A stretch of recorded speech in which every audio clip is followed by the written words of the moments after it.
Nous mettons 7 milliards d'euros pour bâtir une nouvelle filière industrielle. Aujourd'hui, on utilise en France déjà presque 1 million de tonnes d'hydrogène par an. On a environ 5% de l'hydrogène utilisé aujourd'hui en France qui vient de sources d'hydrogène renouvelable ou bas carbone. Donc c'est très peu.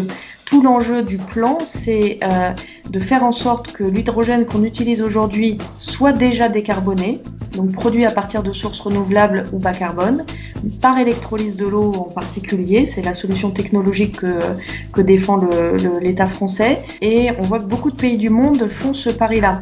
La France aussi, à la fois en termes d'innovation, en termes de soutien à la production, pour réduire le différentiel de coût de la molécule d'hydrogène entre l'hydrogène gris, qui est aujourd'hui utilisé massivement, et l'hydrogène renouvelable ou bas carbone, et en aval pour le déploiement des nouveaux usages, en particulier dans la mobilité. Avec un plein de 39 kg d'hydrogène stocké dans des bonbonnes sur le toit, le bus peut rouler 300 km. L'hydrogène, en fait, c'est l'avantage de la mobilité électrique zéro émission sans les inconvénients.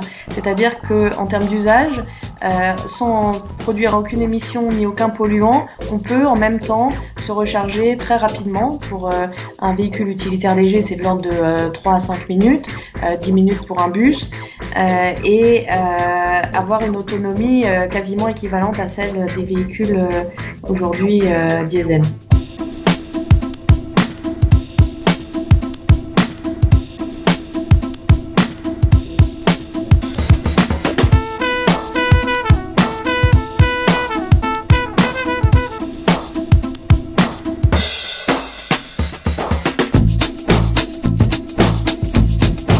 L'important, c'est que tout le transport soit fait zéro émission.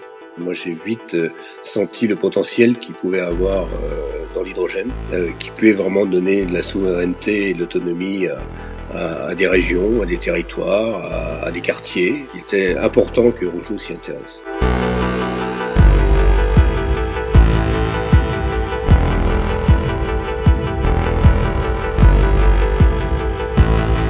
On est né dans les vignes. Donc forcément, c'était le suivi naturel. On l'a fait quand mon frère Marc est passé en bio et maintenant en biodynamie. Et on a fait naturellement la même chose pour les travaux publics, pour entrer dans la transition énergétique. La stratégie, c'était au départ, c'était vraiment l'éolien et puis le solaire. Et puis on a eu la chance par une opportunité, je crois que j'étais assez opportuniste, grâce à l'université de Belfort, où il y a 200 chercheurs qui sont là depuis une vingtaine d'années. Donc voilà, on a une douzaine d'ingénieurs qui viennent de Centrale, de Calzar, de Polytechnique, et c'est des gens qu'on n'a pas pu avoir en PME ou en ETI dans nos métiers des travaux publics, puisque là ils vont dans les grands groupes. Mais par contre, pour des métiers qui ont du sens, comme le développement durable, ils sont là, présents, et je peux vous dire qu'ils nous secouent.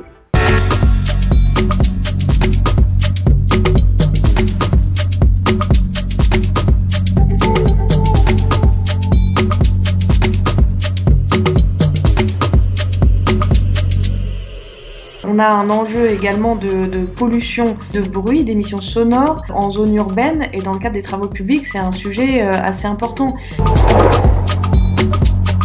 Ça peut être, disons, un avantage compétitif de pouvoir travailler sans bruit et sans pollution, par exemple la nuit, dans le cadre de chantiers urbains, dans le cadre desquels utiliser des solutions à hydrogène pour la motorisation, pour les groupes électrogènes, eh bien, ça peut permettre de résoudre cette problématique-là.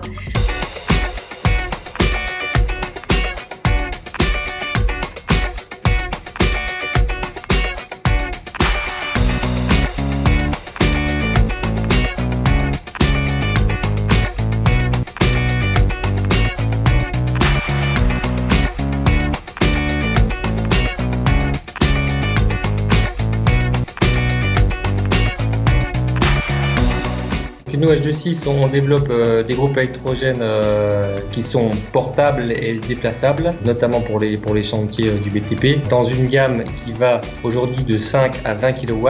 Et on est en phase de développement de nouveaux produits pour pouvoir proposer des systèmes qui vont monter jusqu'à 120 kVA. Ce sont des systèmes qui vont permettre d'alimenter des plus gros équipements sur des chantiers où il n'y a pas du tout d'électricité, où on peut venir alimenter des équipements comme des grues ou d'autres équipements qui sont très consommateurs d'énergie. Sur les groupes électrogènes à hydrogène, en fait, c'est un système de pile à hydrogène, et cette pile à hydrogène, elle n'émet pas de CO2, elle n'émet pas de fumée, et en fait, son fonctionnement est non bruyant, puisqu'en fait, on vient convertir un gaz en électricité. Pour pas changer les habitudes en termes de logistique pour les gens du BTP, on est resté sur les mêmes dimensions que ce qui existe aujourd'hui en diesel.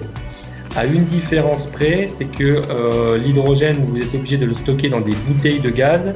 Et donc là, en fait, le réservoir, il est à côté du groupe électrogène.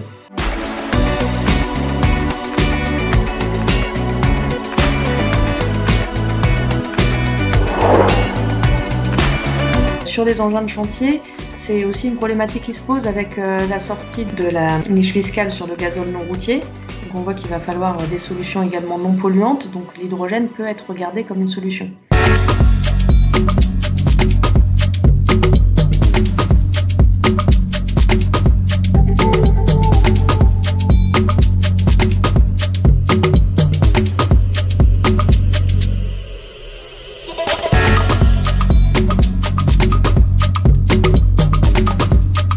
Aujourd'hui, la société JCB travaille sur la conversion d'une pelle hydraulique sur chenille, qui est une pelle hydraulique de 20 tonnes, pour la convertir en énergie hydrogène. C'est une pelle hydraulique donc de capacité 20 tonnes, c'est-à-dire le segment le plus vendu sur le marché français et le marché européen, qui peut être utilisé pour le terrassement, pour la canalisation, pour la démolition, bref, une pelle tout à fait courante sur le marché français. Cette pelle est fonctionnelle depuis un petit peu plus d'1 an, et selon nos estimations, dans l'état de l'art aujourd'hui, on estime pouvoir l'amener sur le marché d'ici 2 ans.